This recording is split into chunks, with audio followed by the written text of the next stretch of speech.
자, 우리 함께 사랑의 인사 나누십니다. 참 잘 오셨습니다.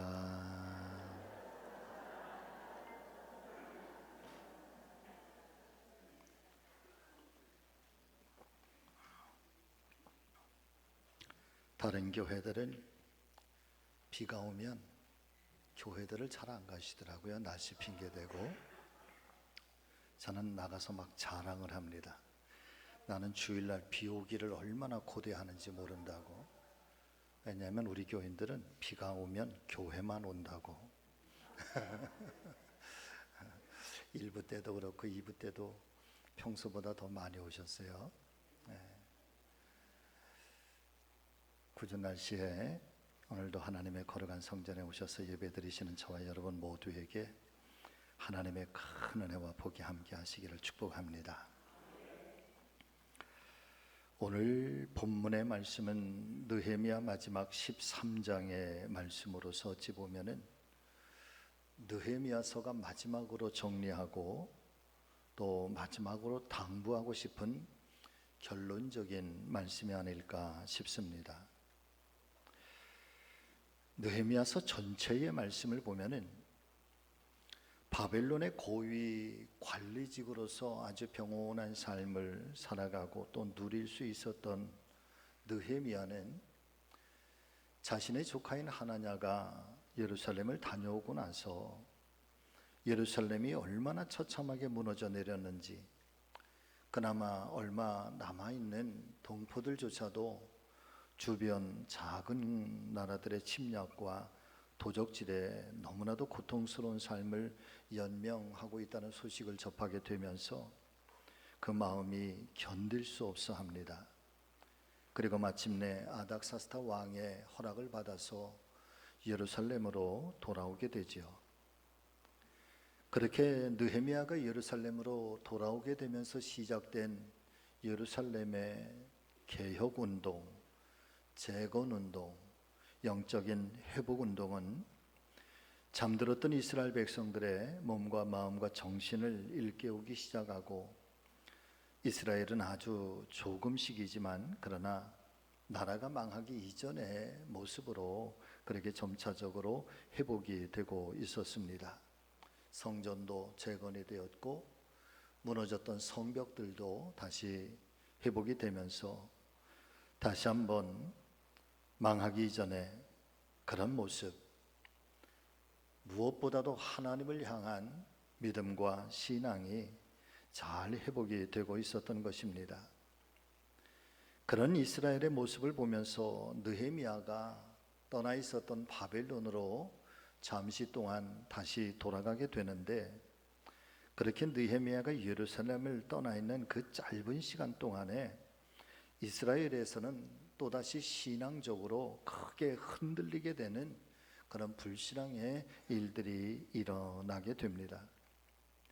그것은 바로 당시의 제사장이었던 엘리야십이라고 하는 이 제사장이 이방 민족 중에 암몬 자손의 방백인 도비아를 위해서 그렇게 느헤미야가 어렵사리 재건한 하나님의 성전 그 뜰 안에 도비아를 위한 방을 만들어 준 것입니다.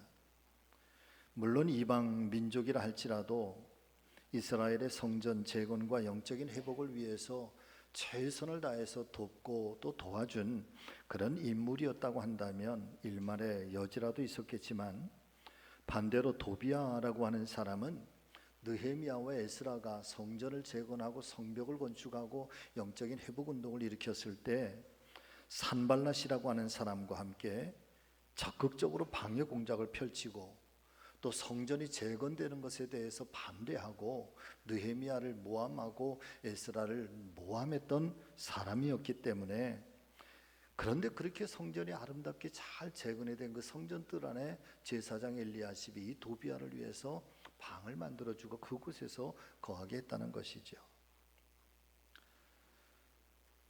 자, 무엇보다도 그 방은 성전에서 제사를 드리기 위해서 온갖 기물들과 또 소제를 위한 곡식들과 하나님께 영광을 돌리기 위해서 준비하기 위한 영적인 작은 작은 은혜의 공간이었단 말이죠. 그런데 오히려 그 방을 성전을 위한 제사를 위한 물품들을 다 치우고 이방 민족의 방백인 도비아가 그 방에 들어오면서 그 방 안에 우상의 기물들이 만들어지기 시작하고, 그리고 성전 속에 또 다른 우상 숭배의 그런 신앙의 기운들이 그렇게 가득 채워지게 되었던 것입니다. 그러면서 자연스럽게 하나님께 드려져야 되는 영적인 제사, 그리고 그 성전의 역할은 축소될 수밖에 없었고, 어렵게 재건된 그 성전은 또다시 도비아로 인해서 성전 안에 우상으로 세워지기 시작하고, 성전이 또한 혼란스럽고 영적인 타락이 이어지기 시작하면서 이스라엘 백성들 사이에서는 자연스럽게 또한 성전 중심의 신앙들, 하나님 중심의 신앙들이 흔들리기 시작하는 것입니다.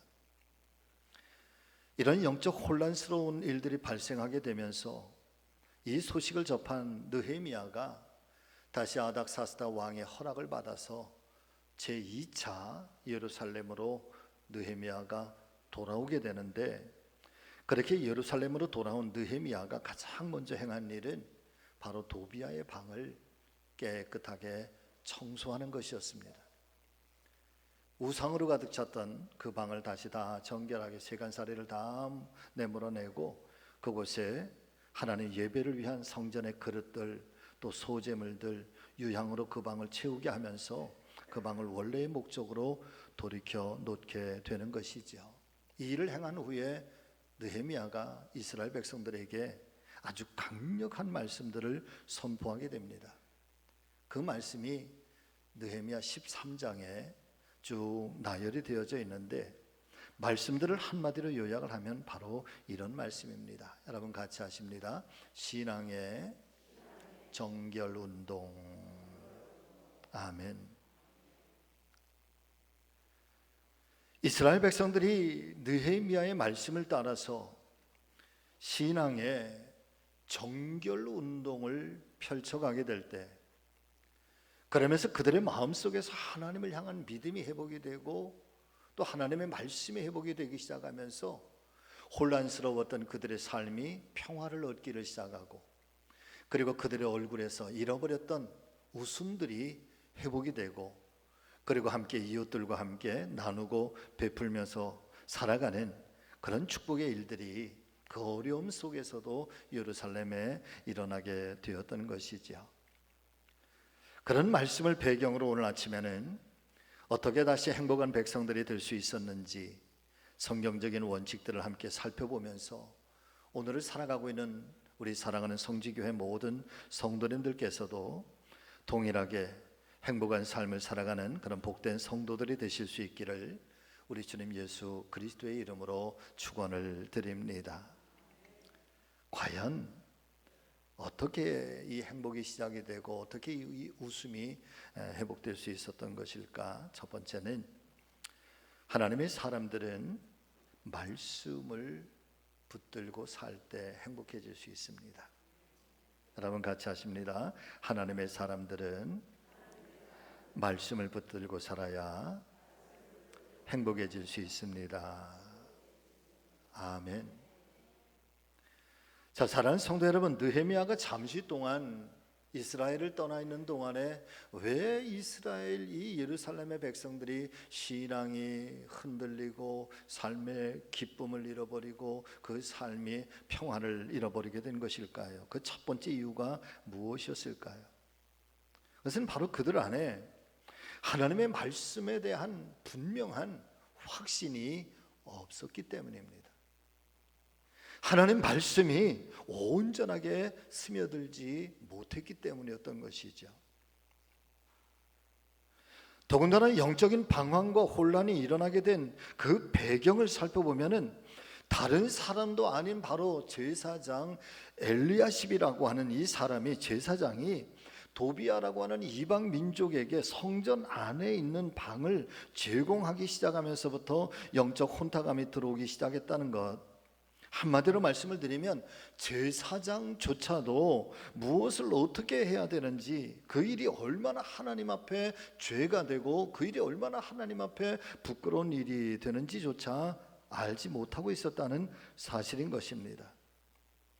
따라서 예루살렘으로 돌아온 느헤미야가 현실을 바라보면서 가장 먼저 이스라엘 백성들에게 행한 이 영적 회복 운동이 무엇이었습니까?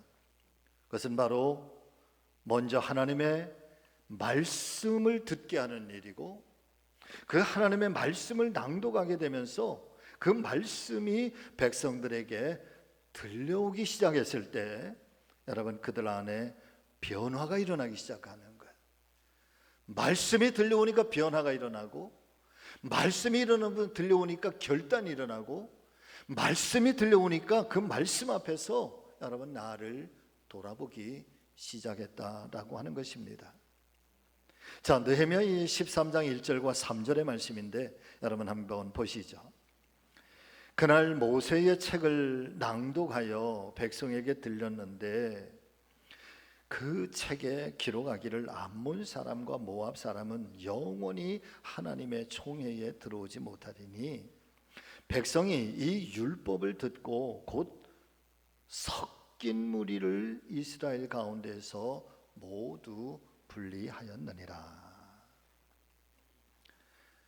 느헤미야가 하나님의 말씀을 이스라엘 백성들에게 낭독하고 그 말씀을 듣게 하면서 말씀을 듣게 된 이스라엘 백성들이 자기들 안에 섞여 있었던 이 불신앙의 이방 민족들, 암몬 자손과 모압 자손들과 서로 분리하기 시작하였다.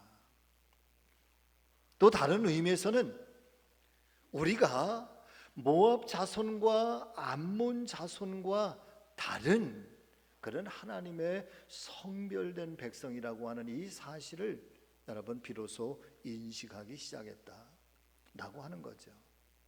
여러분, 이 말씀이 어떤 의미가 있는 것일까? 하나님의 말씀이 들려오기 이전에는 우리가 그들과 함께 섞여서 살고 어울려서 살아도 아무런 문제가 없었다는 거예요. 여러분, 말씀 전체를 살펴보면은 성전 재건 운동이 일어나고, 그리고 성벽을 재건하고 재건축하면서 그런 영적 회복 운동이 일어났을 때 끊임없이 암몬 자손들과 모압 자손들이 계속해서 이 운동을 방해를 합니다. 왜냐하면 그들이 섬기고 있는 우상들과 신앙의 근본이 달랐기 때문이죠. 이 하나님의 말씀이 들려오기 시작할 때 그 이전에는 이들과 함께 어울려서 살고 그들이 섬기는 이방 신상들이나 우리가 섬기고 있는 여호와의 신앙이 서로 다른 것 같지 않아서 그냥 그 안에서 함께 혼재되어 있었는데, 비로소 하나님의 말씀이 들려오기 시작하고 말씀을 통해서 깨달음이 일어나기 시작하고 영적인 운동이 이 내면 속에서 일어나기 시작하니까 여러분, 섞여진 것들이 보여지기 시작했다는 거예요.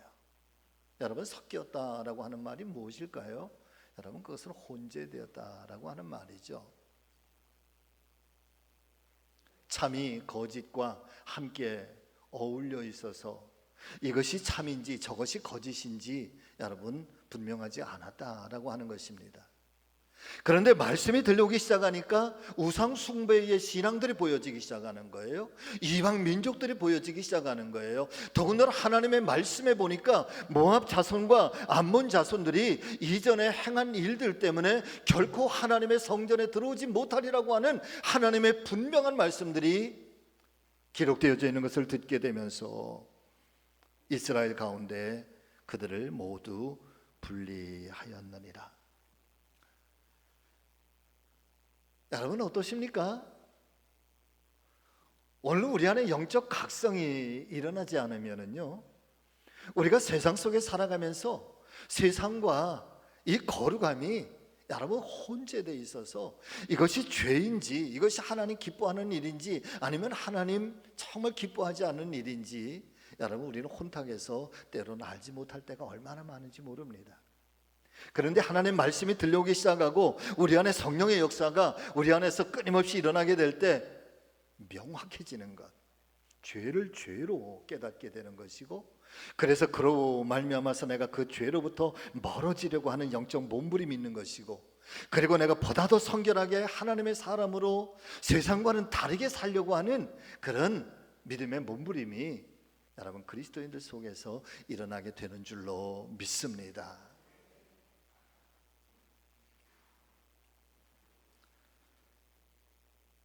이 말씀 안에서 대단히 중요한 신앙적인 깨달음을 얻게 되는데, 그것은 결국 하나님의 사람들, 하나님의 백성들은 말씀을 붙들고 살아갈 때 비로소 영적 회복이 일어나게 되는 것이고, 비로소 그 말씀이 여러분 우리 안에서 우리를 다스리고 그 말씀을 부여잡고 살아가게 될 때 하늘의 평강이 임하고 비로소 우리의 삶에 진정한 행복이 찾아오게 된다는 사실을 오늘 아침에 우리 모두가 함께 기억하실 수 있기를 예수님의 이름으로 축복합니다. 성벽을 재건하고 난 후에 가장 먼저 선지자 에스라를 불러서 하나님의 말씀을 가르쳐 달라고 요청한 사람도 바로 느헤미야였었습니다. 그것은 바로 하나님의 사람들에게 있어서 말씀의 회복이 일어나지 않는 한 다른 모든 것들은 여러분 다 모래 위에 쌓은 것과 다를 바가 없다는 사실을 느헤미야는 깨닫고 있었던 거죠. 여러분 교회도 마찬가지라 생각해요. 저와 여러분들의 개인적인 신앙도 또 저와 여러분들의 가정도 여러분 다르지 않다 생각합니다. 그러니까 하나님의 말씀의 부흥이 우리 안에, 교회 안에, 가정 속에 일어나지 않는 한, 이 나라와 이 민족 속에 말씀의 부흥이 회복되지 않는 한 나머지 모든 것들은 마치 모래 위에 쌓은 성과 같아. 그 성이 아무리 아름답고 아무리 휘황찬란하다고 할지라도 여러분 어떤 한순간이 되면 그저 와르르르 다 무너질 수밖에 없는 거죠. 사랑하는 우리 성지가족 여러분, 저와 여러분들 안에 참된 행복이 회복되기를 원하십니까? 다 같이 아멘. 정말 진정한 하늘의 복과 평강을 얻기를 원하십니까? 그렇다면 다시 한번 하나님의 말씀을 붙잡게 되시기를 예수님의 이름으로 축복합니다. 사실은 돈보다도 하나님 말씀을 먼저 붙잡아야 돼요. 명예보다도, 인기보다도 하나님의 말씀을 먼저 부여잡고 그 말씀의 터전 위에서 여러분 우리의 삶을 세워가려고 하는 그런 믿음이 우리 안에 있게 되시기를 간절히 소망합니다. 시편 1편부터 150편에 정말 이 장구한 하나님의 말씀을 쭉 나열하고 그 간증과 기도와 간구를 시편 1편부터 150편까지 우리에게 전해주시고 있는데, 그런데 그 말씀의, 그 장구한 말씀의 가장 근본, 가장 첫 번째 시편 1편에 이 하나님 말씀이 제시하고 있는 정말 복 있는 사람은 어떤 사람이냐? 여러분 잘 아시는 말씀이잖아요. 복 있는 사람은 악인의 꾀를 따르지 아니하는 사람, 죄인의 길에 서지 아니하는 사람, 오만한 자의 자리에 앉지 아니하는 사람. 그 다음을 기억하십니까? 오직 여호와의 율법을 즐거워하는 사람, 그리고 그 율법을 날마다 주야로 묵상하는 사람. 그런 하나님의 사람들에게 3절에서 약속하시는 하나님의 약속, 여러분 다 같이 함께 읽습니다. 시작. 그는 시냇가에 심은 나무가 철을 따라 열매를 맺으며 그 잎사귀가 마르지 아니함 같으니 그가 하는 모든 일이 다 형통하리로다. 할렐루야. 그가 하는 모든 일이 다 형통하게 될 거야.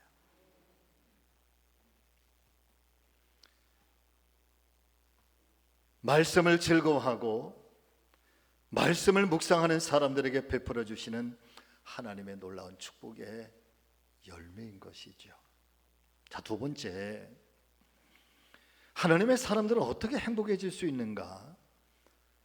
구별된 인생, 구별된 생활, 구별된 삶을 살아야 여러분 하나님의 사람들은 결국 행복해질 수 있습니다.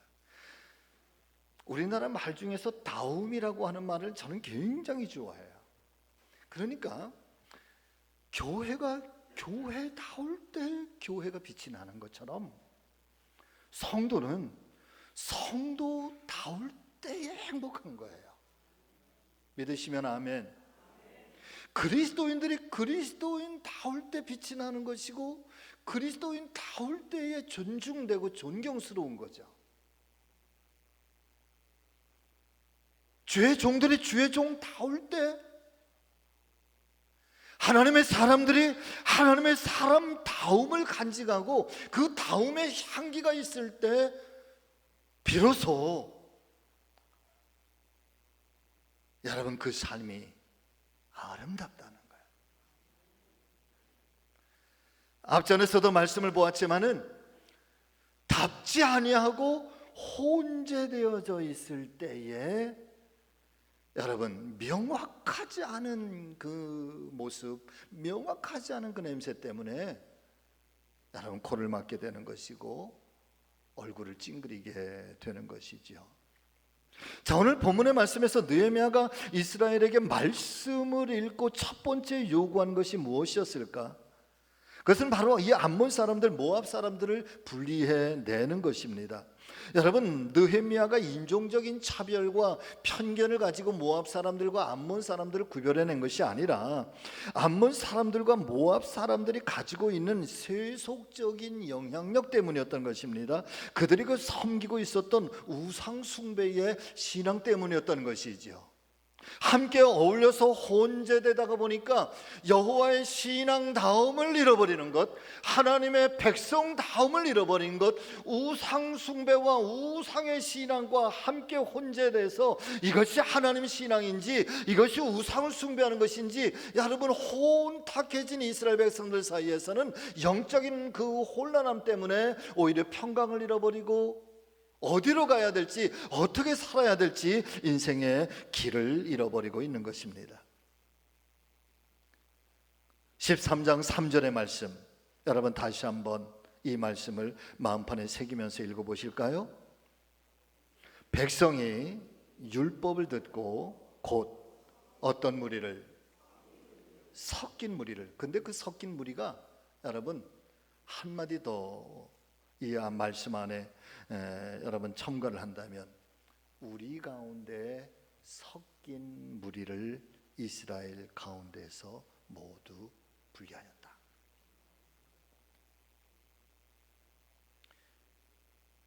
그리고 4절 이하의 말씀을 보면 느헤미야가 이스라엘 백성들의 이 성별된 구별된 삶을 위해서 아주 강력하게 두 가지의 경건의 실천 운동을 선포하고 있는데 그 첫 번째가 11조의 신앙을 회복하라는 거예요.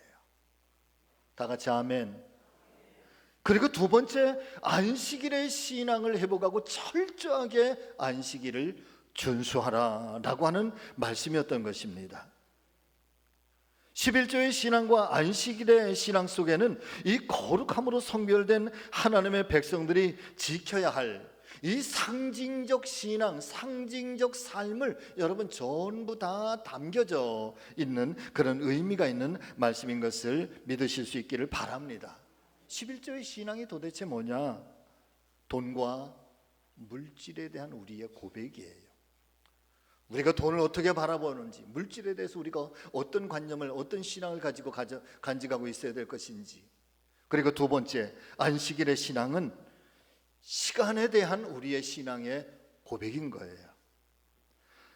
다시 말씀을 드리면 하나님께서는 자기의 백성들이 어떤 보다도 돈을 관리하는 것, 그리고 시간을 관리하는 것에 대해서 하나님을 모르는 이방 사람들과 철저하게 구별된 삶을 살기를 바라고 계셨던 것입니다.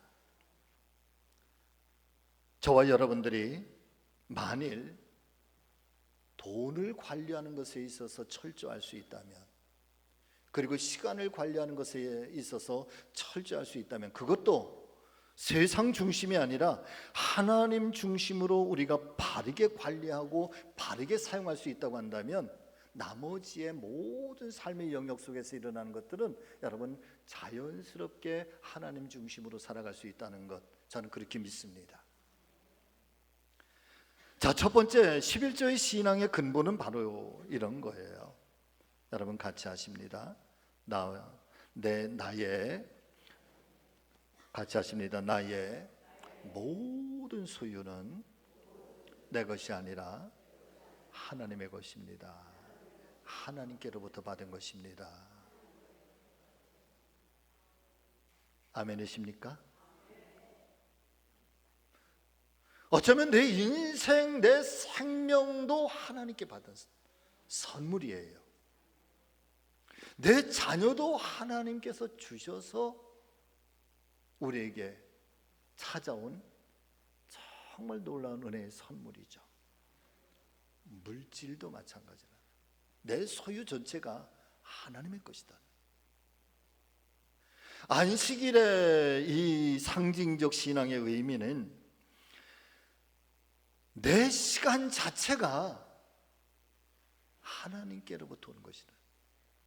만일 이 하나님께서 나에게 시간을 멈추신다고 한다면 여러분, 하나님께서 멈추시는 그 순간 내 인생도 스탑할 수 있다는 사실을 잊지 마시기를 바랍니다.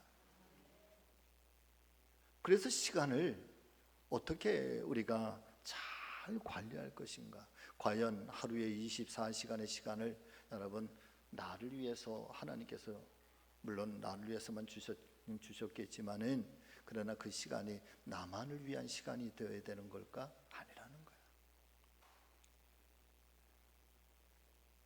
특별히 일주일 중에 한 날 이 하루만큼은 거룩하게 나 자신의 시간을 성별하고 하나님께 영광과 찬양을 올려드리고 그날에 주시는 은혜의 말씀과 하늘의 능력을 가지고 나머지 6일 동안의 삶을 여러분 하나님 기뻐하시는 뜻대로 사용하며 살아가라고 하시는 것이 안식일의 정신이고 안식일의 신앙인 것을 깨닫게 되시기를 예수님의 이름으로 축복합니다.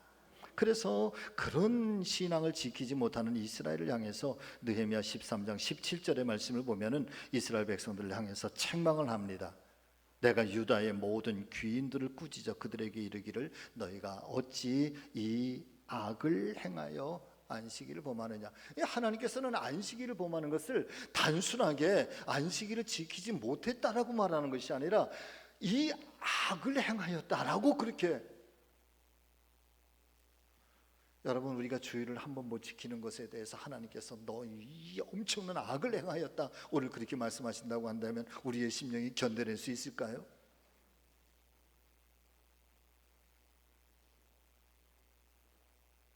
성경은 이렇게 이야기를 하는 거예요.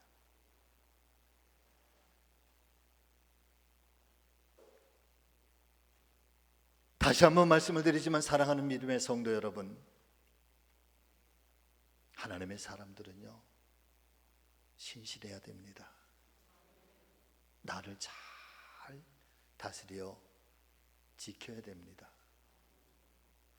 내 삶을 지키고 내 생각을 지키고 내 마음을 지키고 내 삶의 시간표를 지키고 내 언어를 내 입술의 말을 지키고 내가 어떤 계획을 세워도 지키고 그것을 하나님의 말씀인 성경은 큰 틀로 이렇게 이야기를 하죠. 여러분 같이 하십니다. 거룩, 순결. 이 거룩과 순결 이게 하나님의 사람들을 지칭하는 대명사예요. 비로소 하나님의 사람들이 이 거룩함과 이 순결한 신앙을 지켜나갈 때 그 안에서 마치 용솟음 차오르는 이 생명수가 끊임없이 우리 안에서 찾아오는 것처럼 여러분 우리 안에 이 행복과 기쁨이 샘솟게 된다는 사실을 여러분 다시 한번 우리의 믿음 안에 깨닫게 되시기를 예수님의 이름으로 축복합니다. 하나님의 사람들은 구별된 삶을 살 때, 분리된 삶을 살아갈 때 여러분 행복해지는 거예요. 아멘. 네. 완벽하게 우리가 그렇게 살 수는 없어도 여러분이 힘써서 애쓰는 저와 여러분들의 믿음이 되시기를 예수님의 이름으로 축복합니다.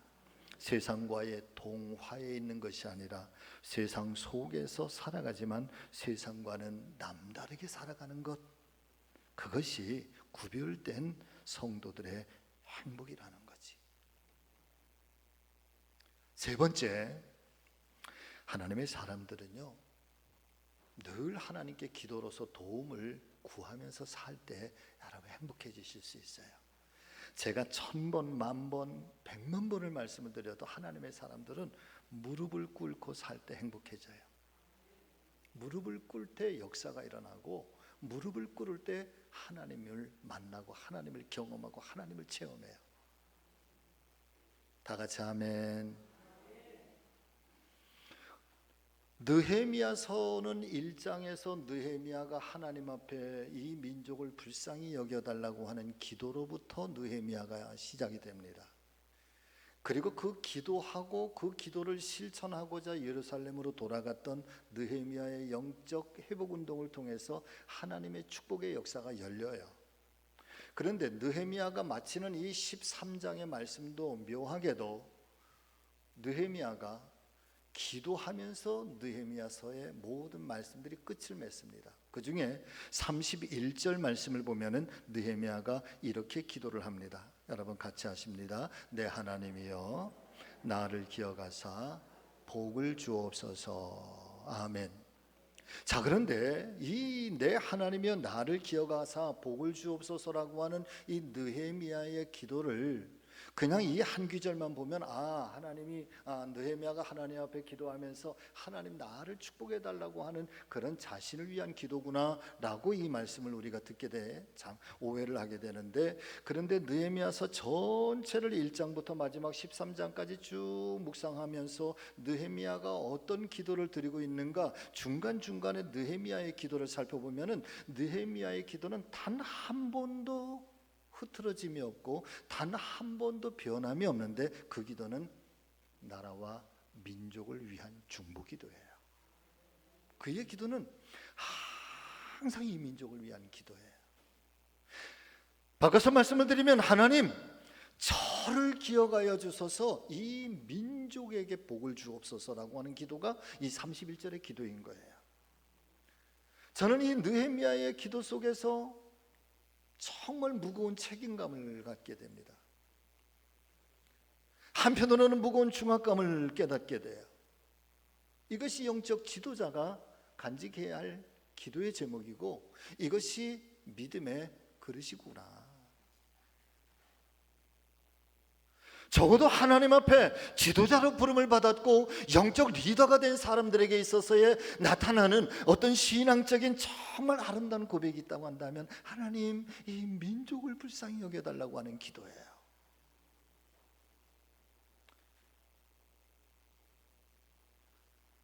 가나안 동굴학교의 김용기 장로님이 새벽 5시, 낮 12시, 저녁 7시, 그러면 그 가나안 동굴학교의 그 동산의 제일 높은 꼭대기에, 제가 고등학교 2학년 때인가 여러분 가나안 동굴학교 들어갔었거든요. 그런데 그때 저녁 7시만 되면은 거기에 불이 밝혀져요. 그러면서 선생님이 그런 이야기를 들려줘요. 여러분 저 불이 무슨 불인 줄 아세요? 잘 모르잖아요. 그러면서 들려주셨던 얘기가, 김용기 장로님이 새벽 5시, 낮 12시, 밤 7시만 되면 그 산을 올라가서, 그 산에 올라가면은요, 산 정상에 이 지하로 한 5m, 6m 굉장히 깊어요. 사다리가 있고요. 그리고 그 안에는 밀집을 이렇게 깔아 놓으셨어요.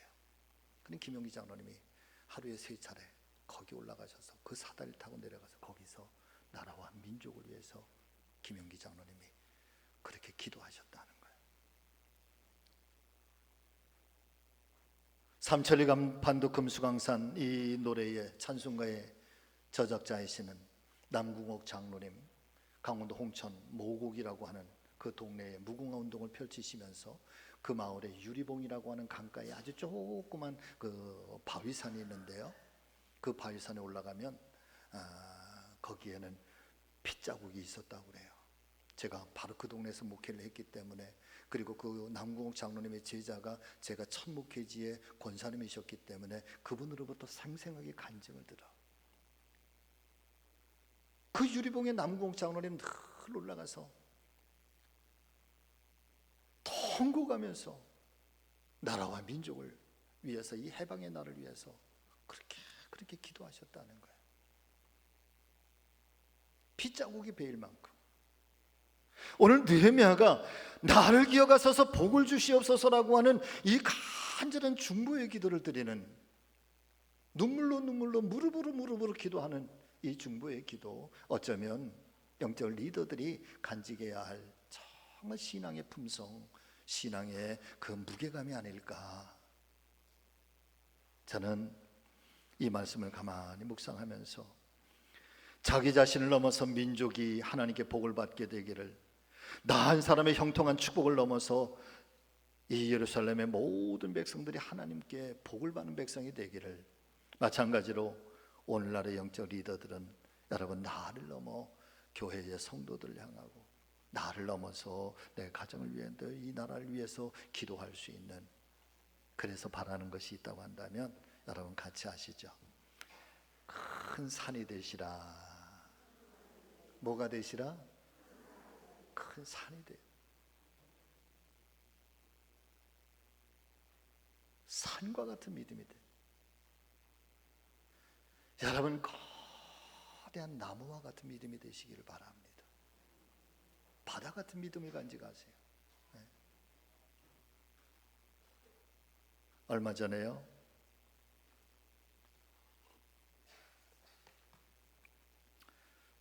목사님들 모임이 있어서 제가 강화 성모도라고 하는 곳에 갔어요. 그랬더니 교회 권사님이 운영하는 식당이 있는데 거기서 식사를 하게 되는데, 권사님이 뭘 가지고 나오셨어. 뭘 가지고 나오셨는가 하면 밴댕이 회를 가지고 오셔서, 밴댕이 회. 저는요 밴댕이 회를 처음 먹어봤어요. 굉장히 기름지고 어떻게 보면 굉장히 또 느끼하기도 하고 그렇더라고요. 하나님의 사람, 영적 지도자들은 여러분 큰 산과 같은 사람이어야 돼요. 그래, 거기에 그 어떤 것들이 흘러와도 다 그 안에서 품이 있어야, 그 거대한 나무 밑에서 쉼이 있어야 돼요. 할렐루야. 어제의 양식, 어제 먹은 음식으로 오늘을 살 수 있는 것이 아니지 않습니까? 오늘 음식을 통해서 오늘을 살아가고, 내일의 음식은 내일을 살게 하는 힘이 되게 하는데, 그리스도인들에게 있어서도 기도도 여러분 마찬가지예요.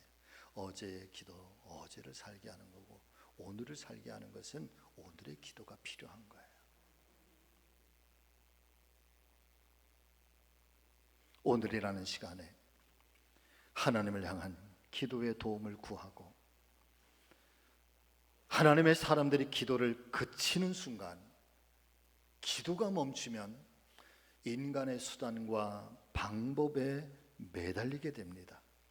그러면서 우리는 백성다움을 잃어버리는 것이고 그리스도인다움을 놓치게 되는 것이죠.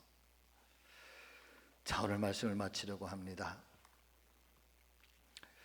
이스라엘 백성들이 그 어려움 속에서도 다시 한번 행복해지고 웃음을 찾고 평강을 얻고, 그리고 영적인 그런 능력을, 힘을 얻게 되는 배경 속에는 이 세 가지가 담겨져 있어요. 하나님의 말씀이 부여잡고 하나님 말씀을 붙들고 살아갈 때, 그리고 말씀이 들려오니 내가 분리해야 될 것이 무엇인지, 내가 성결해져야 될 것이 무엇인지가 깨달아졌을 때, 그리고 세 번째, 느헤미야의 기도가 그 나라 속에 어마어마한 영향을 끼치게 되는 것처럼, 오늘 기도의 사람들을 통해서 하나님의 나라는 여러분 놀라운 일들을 만들어 갈 거예요. 우리 교회가 그런 교회가 되기를 바라고, 사랑하는 우리 성도님들이 그런 성도님들이 다 되시기를 예수님의 이름으로 축원합니다. 기도하겠습니다. 살아계신 주님, 오늘 느헤미야서의 말씀 다시 한번 마음판에 잘 새겨 하나님 앞에 먼저 말씀 앞에 겸손해지게 하시고, 말씀이 우리 안에 살아있도록 하나님 말씀의 반석 위에 저희들을 세워주시옵소서. 세상과 다르다. 믿지 않는 사람들이 너희는 우리와 분명 다르다. 구별된 그런 삶이 있게 하시고, 때마다 순간마다 우리의 무릎이 하나님 앞에 꿇어져 그 모습 속에 하나님을 만나는 역사가 있게 하시고, 그 소속에서 부르짖는 우리의 기도가 하나님의 보좌 앞에 상달되고, 그런 영적 리더들이 이 제단을 이끌어가고 이 제단 속에 세워짐으로 하나님 몸된 교회가 더 큰 영광을 이루어드리는 그런 교회가 될 수 있도록 역사하여 주시옵소서. 감사하며 예수님의 이름으로 기도하옵나이다. 아멘.